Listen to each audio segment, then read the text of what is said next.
Good afternoon, ladies and gentlemen. Gyle here, and welcome back to the Forged Alliance Forever promotional series. I've got some custom 5v5 action coming away this afternoon, chaps, and the good news is I don't have any bits of news or information to bring you about the community, so we can roll straight out with this one.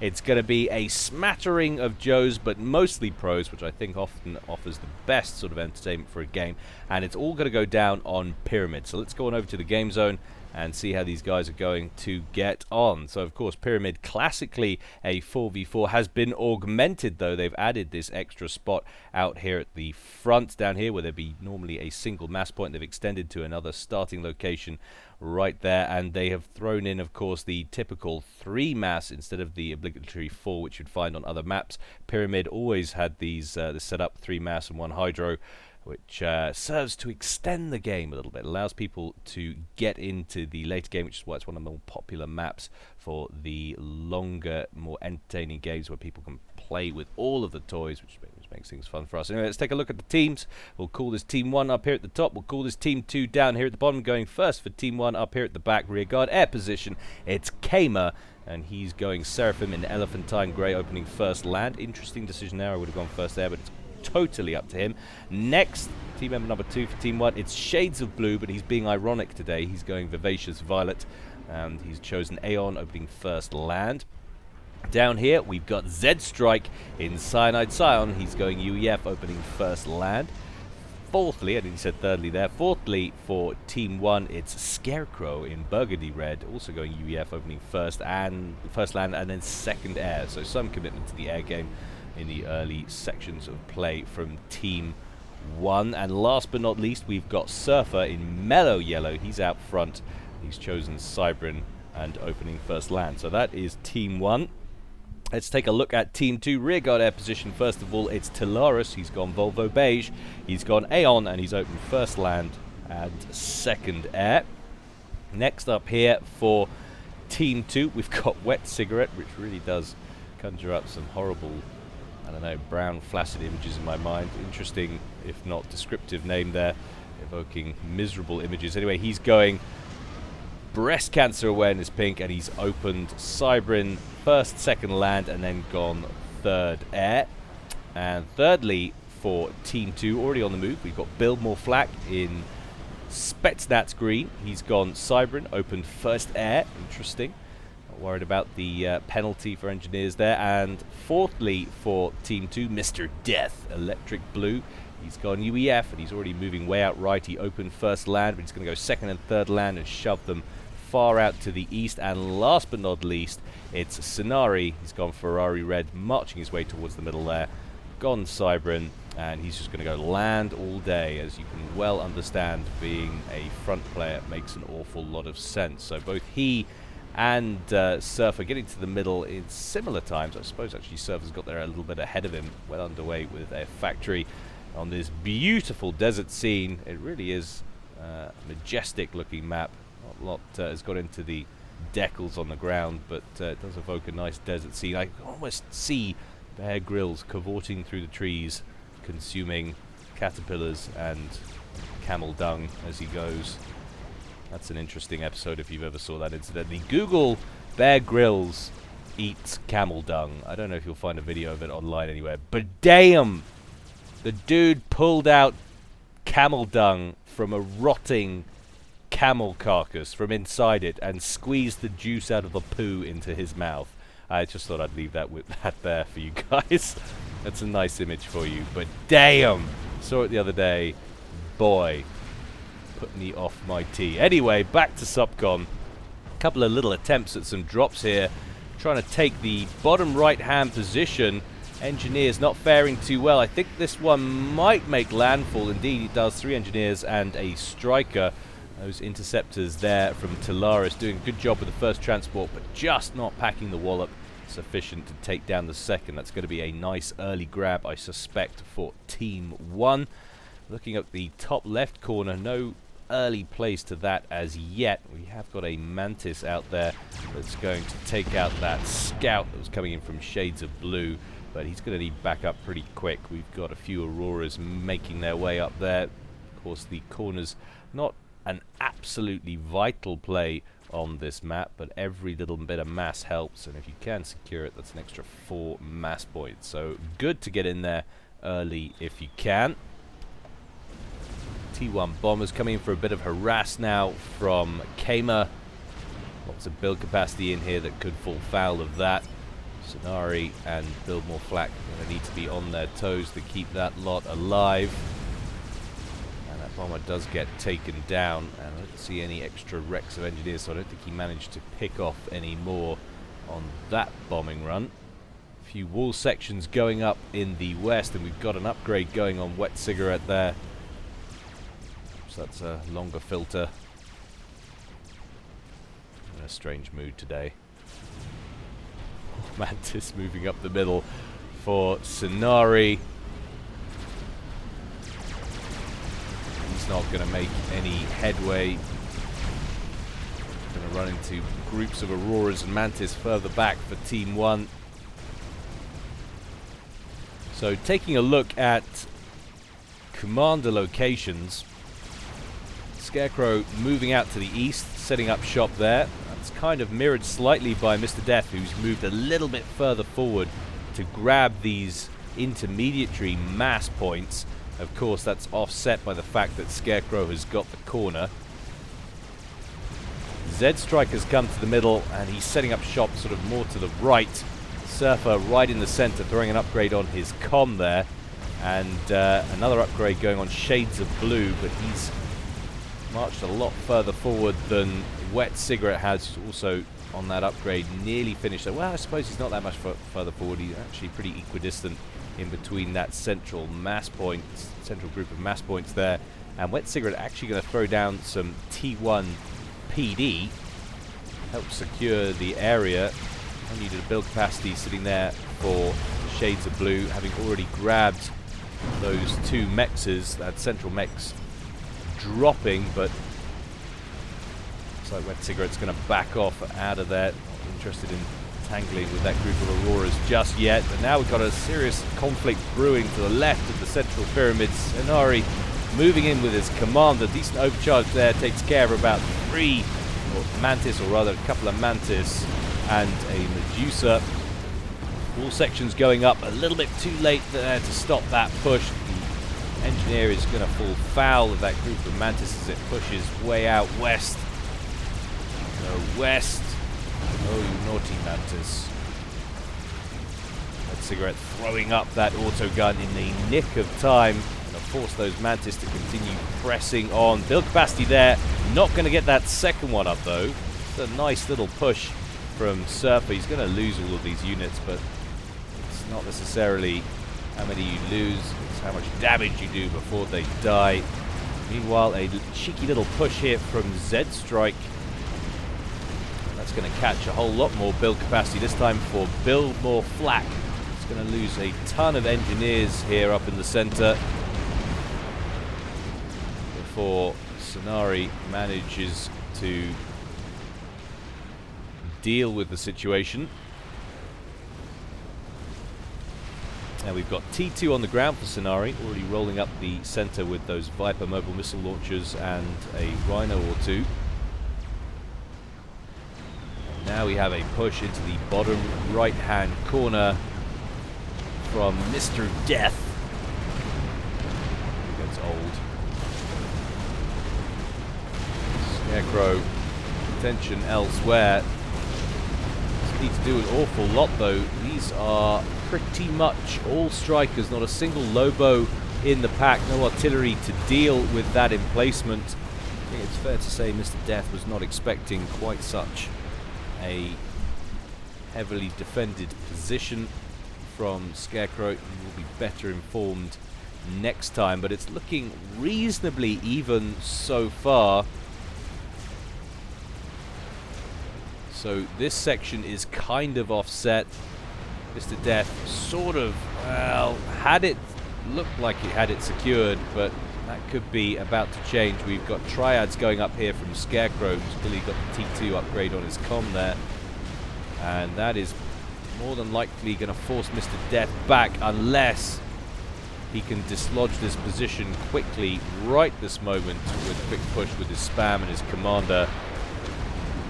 The moment the opportunity may have passed, that second triad nearly complete. There it goes, and now some T1 PD, some boots, and still very few Lobos in the mix. There are a few more now further back, but not enough. That is going to be a hold for Scarecrows, now looking quite powerful down here in the southeast. Meanwhile, a nice little push going on from Sonari in the middle. However, we have T2 PD in place there for Surfer and a shield going up. So he's going to have to rely on those mobile missile launchers and hope that they can get through. It's going to be a tough call, though, for Zappers operational. Lots of defensive firepower from those emplacements. So now Team 1 looking like they're in the ascendancy. Mr. Death being dislodged out of his position down here. Scarecrow keeping both the corner and now the intermediary mass down here. Biltmore Flak has backed up in the face of Z-Strike. Sonari looking like he might have to do the same. And it looks like Shades of Blue has grabbed not only the intermediary mass up here at the top left, but the very top left mass points as well, forcing Wet Cigarette back towards his base. So all fronts looking a little bit shaky now for Team 2 as we pass the, or come up to the 12-minute mark. Taking a quick look at Eco, 81 mass per tick is the lead so far, and for the score, that's rearguard air position for Team 1. Kamer, who's busy throwing an upgrade on his comm there, not far behind him on 80, and then fluctuating down to 77 is Biltmore Flak, and he is rocking things out down here in the center, moving his comm back to base, and it looks like he's temporarily lurching into the lead. So mass or Eco scores almost following the game scores, but not quite.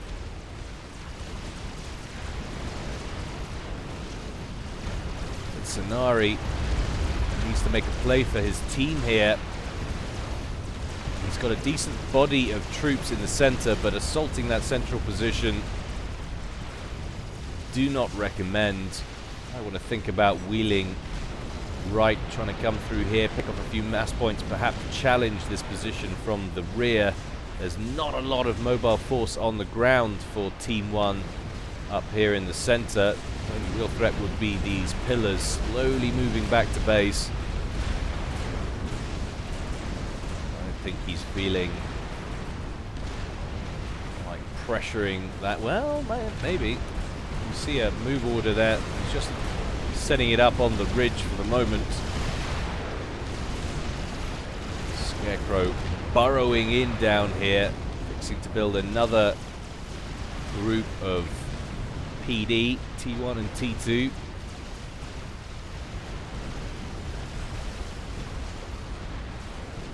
A few factories exploding back there. That is not from anything Team 2 are doing. That is recycling going on from Shades of Blue.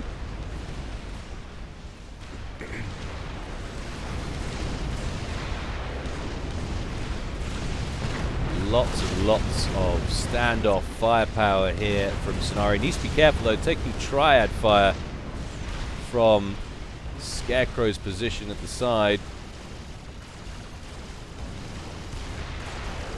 Just picking off the odd unit, and indeed he is going to make that push, though the opportunity may have passed now. That's a lot of pillars that Z-Strike has got in place, and now we've got PD going up, but a strap bomber emerges on the scene. Perfect timing from Kamer, who's transitioned nicely into T3, harassing that body of troops from Sonari, making life very uncomfortable indeed. Laris gets in behind it with his inties and swift winds, takes an age to kill it, but eventually manages to neutralize the threat. Sonari well aware he's not going to be getting any of these forces back, decides to push on, trying to cause as much damage as possible. He'd do best actually to stick around here and try and take out that T2 mechs, but may not be aware of the PD up here. Indeed they're not. There's been a lack of scouting.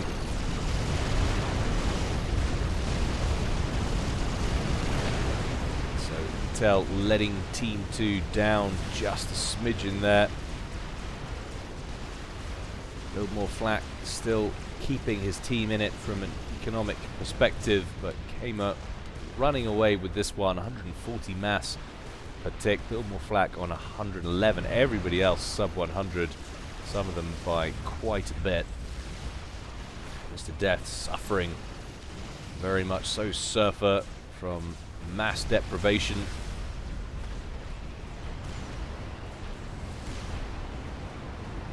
Another potential push coming in here from Mr. Death. The question is, does he have more standoff capability? He's got a few more Lobos in here. Should be able to take down that T1 PD. Indeed, he manages it. Need that those Lobos to get to work, though. He's got an awful lot of PD to kill before he's going to want to send in those tanks. Another push up here now from Sonari, and a Monkey Lord under construction in the center from Surfer. Got T3 on the field now. T3 Air for Team 2. From both Telaris and Build More Flak. And that bottom right position now destroyed. So good work there from Mr. Death. Completing objectives one at a time. Build capacity on its way up there to retake it. However, serious column of pillars appears.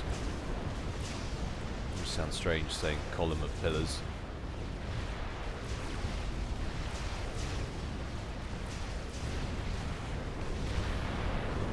Vipers stinging Sonari's forces at range there from Surfer.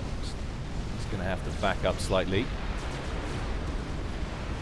Now more ranged issues, this time for Wet Cigarette. Combinations of sniper bots and T3 mobile artillery already having picked off a few structures out front. Slowly whittling down that front line, and not content to allow Mr. Death to take control of that bottom right hand corner. Scarecrow is going to counter push and definitely has more T2 power in the region. There goes the last pillar for Mr. Death, and that build capacity, having made its way down there, is just going to get slaughtered. Terribly sad.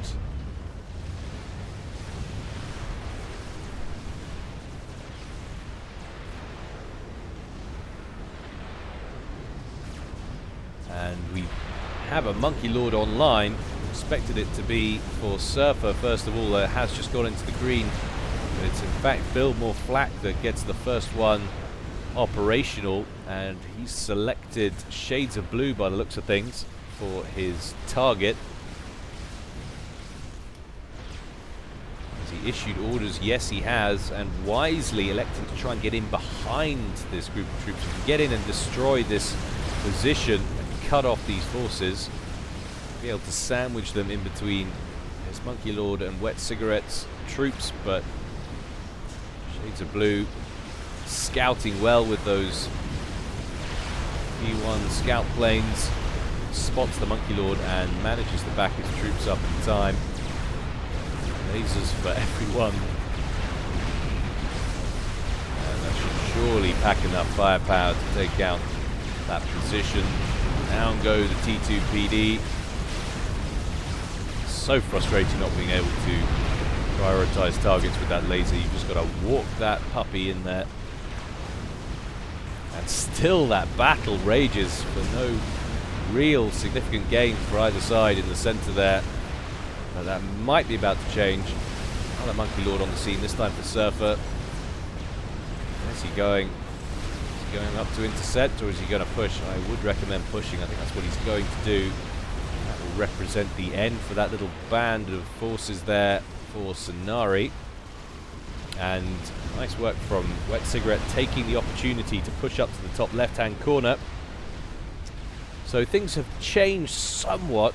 Team 2 aren't quite back on an even footing, but they have gone some way to dislodge or disrupt Team 1's grasp on this game. Bottom right-hand corner is being reclaimed and recaptured for Scarecrow, having been taken out, but they've lost the top left-hand corner and that intermediary position.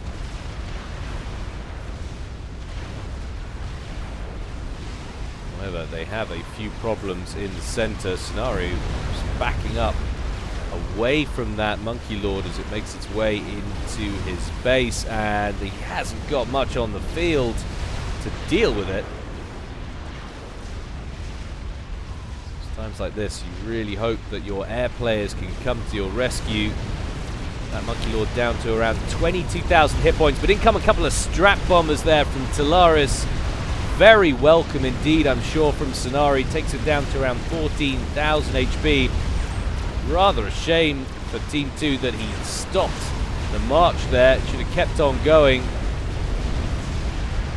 into the red. Are they going to be able to save Sonari's base? Sonari walking towards the Monkey Lord, slightly ill-advised, I suppose, to get in there and throw in an overcharge.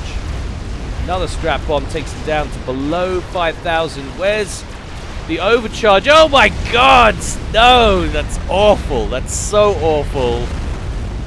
That's like a whole bag of kittens being thrown into a pit of lava.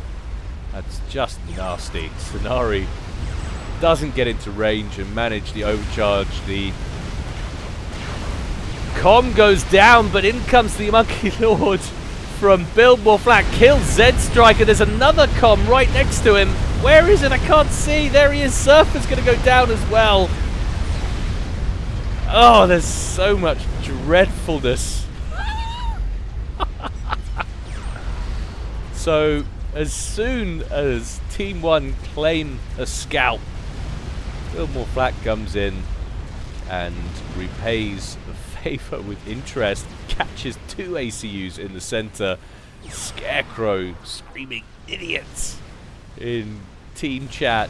Not happy at all. And suddenly, from looking like they were in a pretty good situation, Team 2 are down a player. Nice body of troops here from Scarecrow. Would have done pretty well, I feel, had it not been for that Percival and, of course, this strap bomber circling overhead. There's another Monkey Lord coming out now from Biltmore Flak. That will tidy up the remnants of that little push. That's what we call a belligerent push there. No real chance of doing anything. He's just peed off that he's gone behind, or his team has gone behind. So now Wet Cigarette's turn to push. He's looking pretty dominant, suddenly having been penned in on this side of the map for the majority of the game so far. That Monkey Lord has opened things up and allowed him to extend out and basically thin out all of the mass points that were under Shades of Blue's control. Taking a look at what's going on in the air game, ASF-wise, we've got 16 on the field for Kamer. Talaris seems to be doing a little bit better. He's on 30. In fact, a little bit more, in fact. Yeah, 32 odd. So, 2-to-1 air advantage in terms of ASF for Team 2. Ethota online. GC under construction for Team 1. Upgrade on Scarecrow there.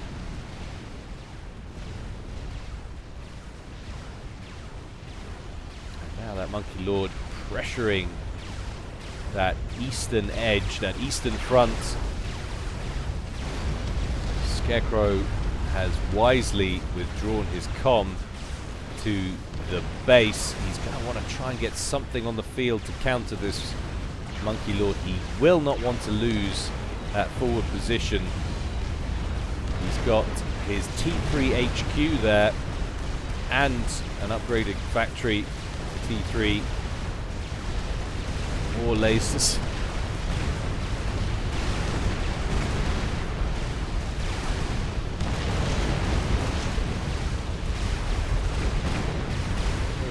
work indeed.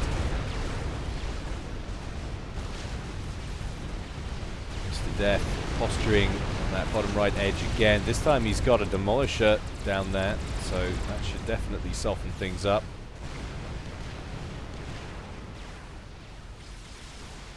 Now, White Cigarette has free reign up here, but what's he going to do with it? That's the question. Kamer still way ahead in the mass game though, 268 mass per tick.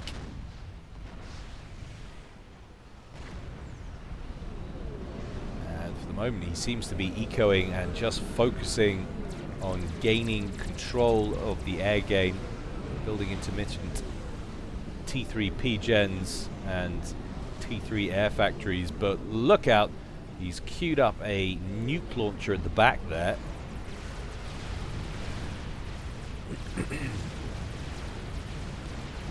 Large air fracas in the center. ASF's circling. And that's gone better for Team 2 as Talaris gives chase. Got a couple of extra ASFs for his trouble. And Thota in the center from Kamer, just about the only thing on the ground in the center of the map now for Team 1.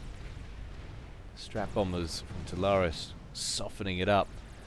But interestingly, that Monkey Lord hasn't gone in, and I don't know whether he's worried about the Athota in the middle, but he's given Scarecrow an awful lot of time to build up what is now a nasty looking group of Percivals, and that will make a mess of your Monkey Lord. That's assuming, of course, that Scarecrow knows it's there. No Omni in the area, of course. That Monkey Lord stealth, and this is not good. He's moving out of position and he's splitting his forces. He needs those Percivals there to kill that Monkey Lord. He has wrongly prioritized this small group of units at the east, and he has lost the second half of Percivals. To be fair, he wasn't to know that that was the case. Lost track of the positioning of that Monkey Lord, which is now pushing on towards that forward position, and he self-destructs that T3 HQ and all of the surrounding engineers, wanting to deny as much veterancy to that Monkey Lord as possible, but it doesn't help him. Gets a rank of veterancy anyway. That Monkey Lord now looking pretty darn healthy on 56,000 HP and climbing, and that is the end of that forward position for Scarecrow. Still producing Percivals, but to no real advantage. So, Team 1 now looking very tightly controlled indeed. Scarecrow forced out of the bottom right-hand corner, and that forward position could be about to change potentially. Kamer, the only one seemingly able to do anything about this game now for Team 1.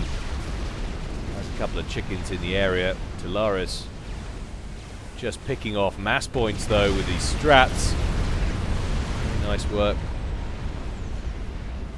Does lose 4 strats in the process, but does pick off what look to be 2, 3, but about 2 T3 mexes there.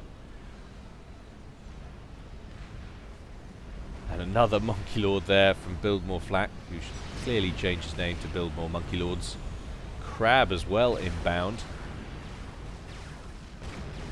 We've got a Tsar under construction. It just seems that the players on Team 2 a little bit unsure where to go next. We have got strategic missile defense on the way there from Wet Cigarette. Was that prompted by any scouting that they've done? Do they know there's right? Well, they have gone over it. So I think they've probably seen the threat. Question is, are they all doing anything about it? I haven't seen any chat about it. No, we've had no chat about it at all. So if Wet Cigarette has spotted it, he's not informing his teammates. And that could be cataclysmic. Build More Flak actually already has one online, but he's a ways away from getting a missile in it. Another one up there. So Team 2 seem pretty aware of the threat.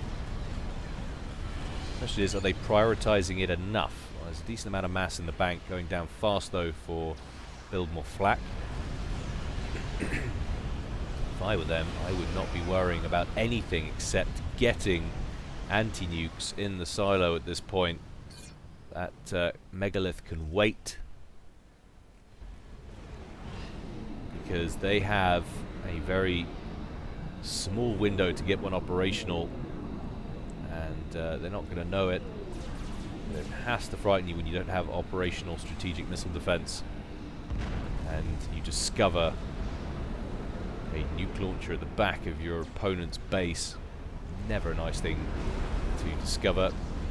Fat Boy under construction there for Scarecrow. Coming up to about 3/4 complete. And a little bit of a push over in the west. Build more flak and wet cigarette. Do have an experimental on the field there for Shades of Blue. That GC backing up towards his colleague further back here. Strange word for a GC, a colleague. Punches up a picture of a GC in a shirt and a tie, struggling with printer ink.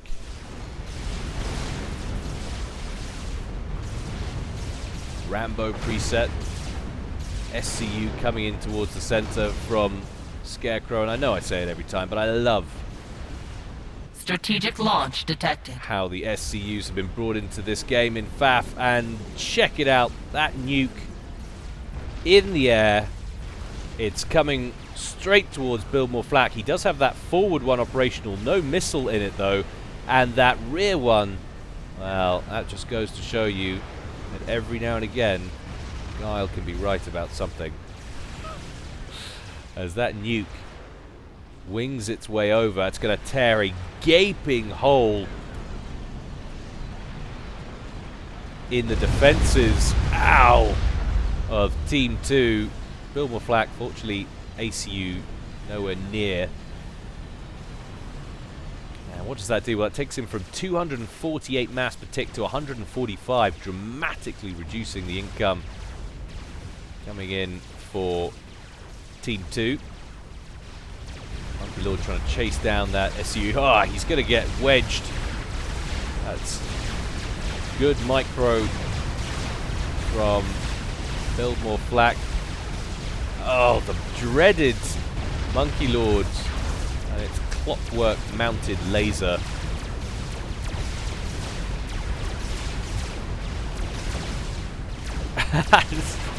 Manages to get out of range, if only for a moment. Finally dispatched.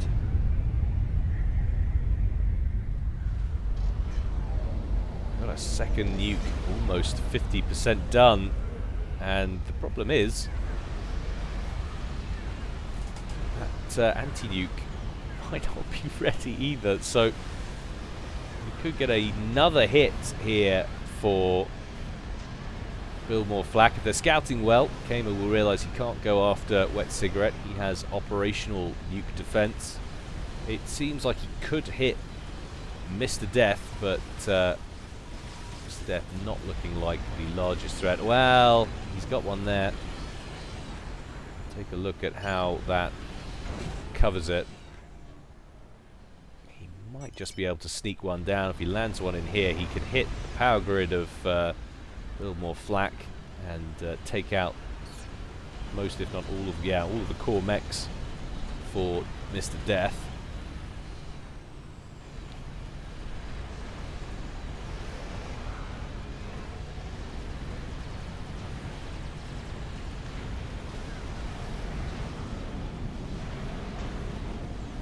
And have we got anti-nuke? Yeah, we do.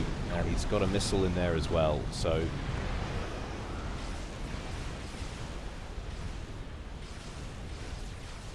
definitely can't go for Talaris.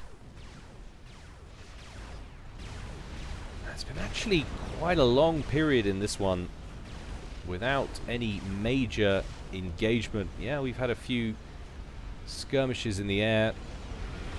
A little bit of back and forth, but really both teams have just been building up, and they've been doing quite a lot of building up. We've got 3 GCs up here, Fatty in the center, 2 Ethotas that have been transferred over to Scarecrow from Kamer. First chicken down. So many Percivals though from Mr. Death.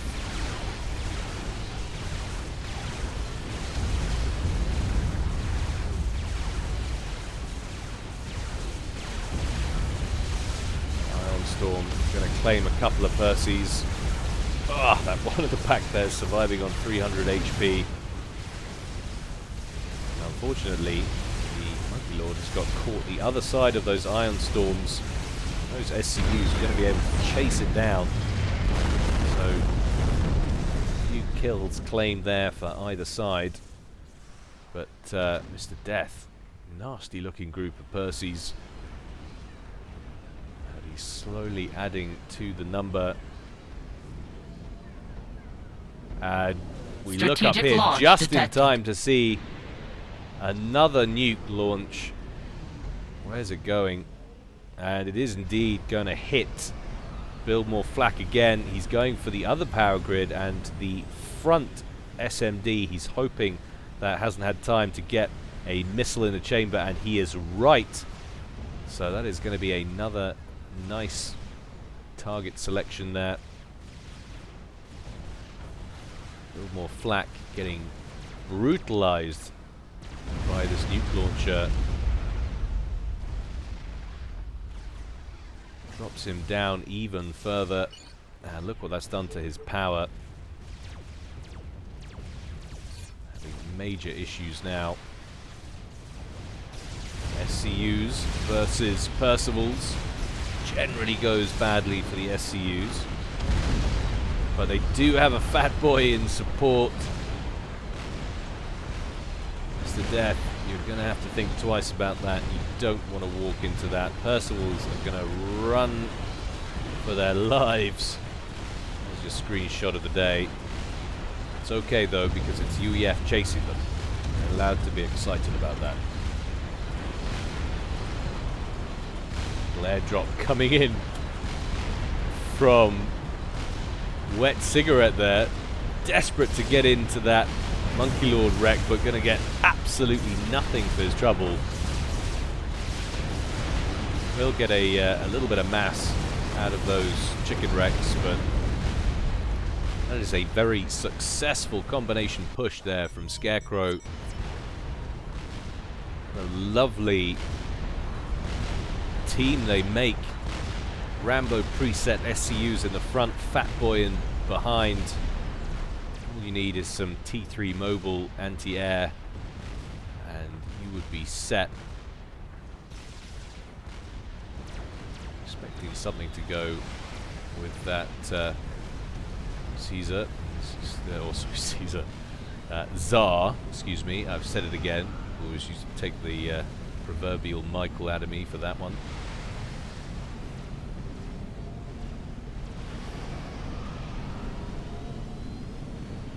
More Flak throwing upgrades on his comm. He's got T3 and he's got the laser, so I think we're going to be seeing a personal teleporter. We're going to see an attempt at Mazacom, and it's not a bad shout. You may think, well, is that really necessary? Well, look at what's happened. Team 2 have forced Team 1 right back to their base, but have been unable to make anything happen. They're not getting enough done on the ground anywhere abouts. Mr. Death was quite far behind on his eco, and after being hit with a couple of really bad nukes from Kamer, or Kama. It's probably Kama, isn't it? They have been well and truly brutalized, and now they're starting to lose ground on the east again. This is probably quite a sound idea.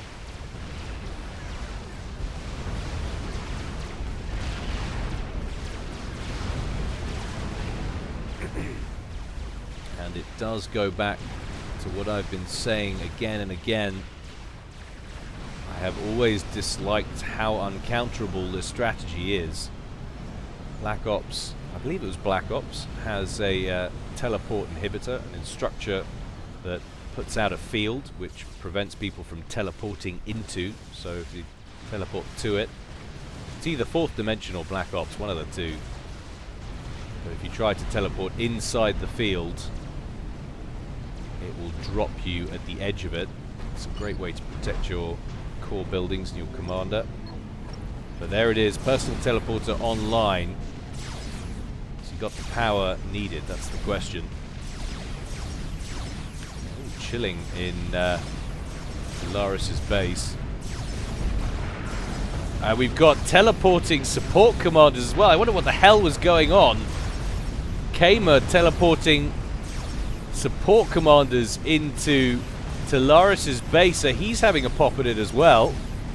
Suddenly you don't feel so bad about it, and that didn't actually pop, so that means he managed to teleport it out. That Tsar putting out far too much damage for it to withstand, and in fact, what was he going after? He went after the strategic missile defense, so in fact Kamer got absolutely everything he needed to. That nuclear missile is ready. He just has to fire it. I believe there is nothing that's going to stop that nuke now. A little more flak. Looks like he's charging meanwhile. Take a look. Is he going to disappear? Yes, he is. So he's going to be going strategic launch detected right to the top. He's just a little bit too late to kill the missile launcher. If it had been 10 seconds earlier, that would have been the end of it. But will he be able to kill off Kamer? Yes, he will. So Kamer goes down. The nuke is on its way, though. So Team 1's key player out for the count. Build more flak, feeling vindicated after the SMD telesnipe from Kamer on his teammate, but now Laris pays the price as well. Laris, to be fair, should have been moving his commander out of there right from the moment he realized the SMD had been targeted. That's the only thing he should have done. Now the question is, did a little more flat? Where's his commander? Alright, he managed to get back safe and sound. Took a lot of damage in the process, though. He's down to 10,500 HP. So even stagnant games can be amusing sometimes, but I don't know. It feels like there should be a structure. It feels like you should be able to counter that some other way other than just pouring tons and tons of T1 PD into the area. But here we go. We're going again. Fillmore Flack grabs a ranking veterancy there, and that T3 artillery emplacement was nearly completed. Shades of Blue will not get the benefits. Look at that. They're racking up the kills. 58 so far. Decent amounts of veterancy. Fat Boy fire raining in there from Scarecrow. And he's not going to stick around. He just wanted to take out that artillery emplacement. And suddenly the pendulum seems like it might be swinging again in favor of Team 2. Very back and forth, this one. I'm surprised we haven't had a bit of a push here from Shades of Blue. 4 GCs. And I start to get a little bit confident. Definitely doesn't want to stand at range and just eat megalith fire. Needs to force those megaliths to yield some ground or back up himself.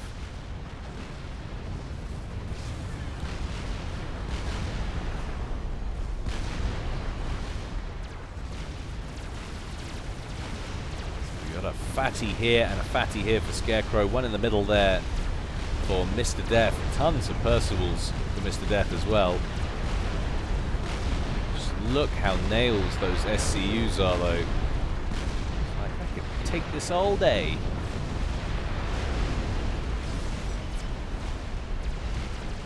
As we trying to be authentic with the pseudo-American accent there, of course, being UEF.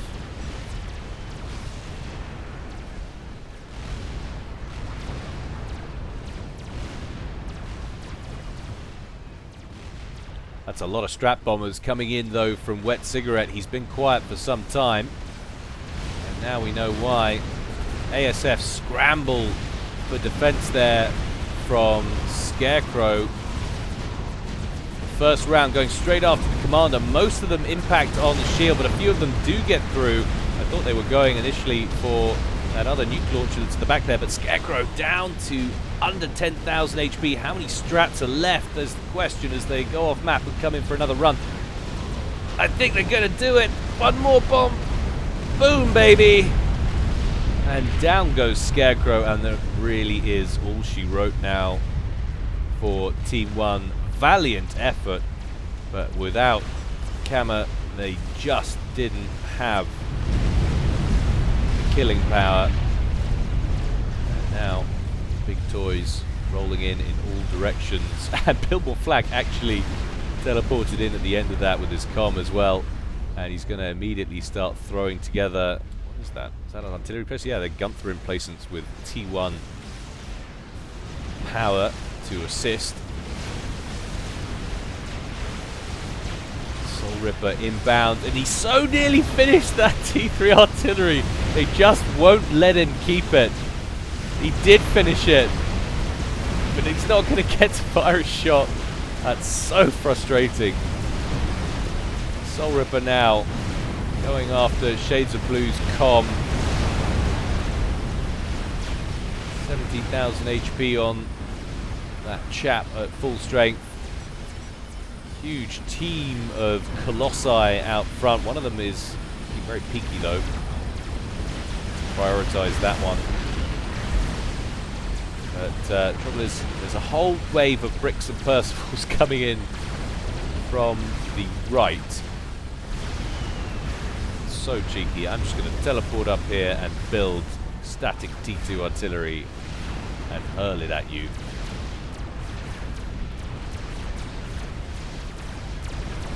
And there's nothing that's going to be able to keep this out. He starts working on as many Oblivion turrets as he can muster, but he's not going to get any done in time. So much firepower rolling up that hill.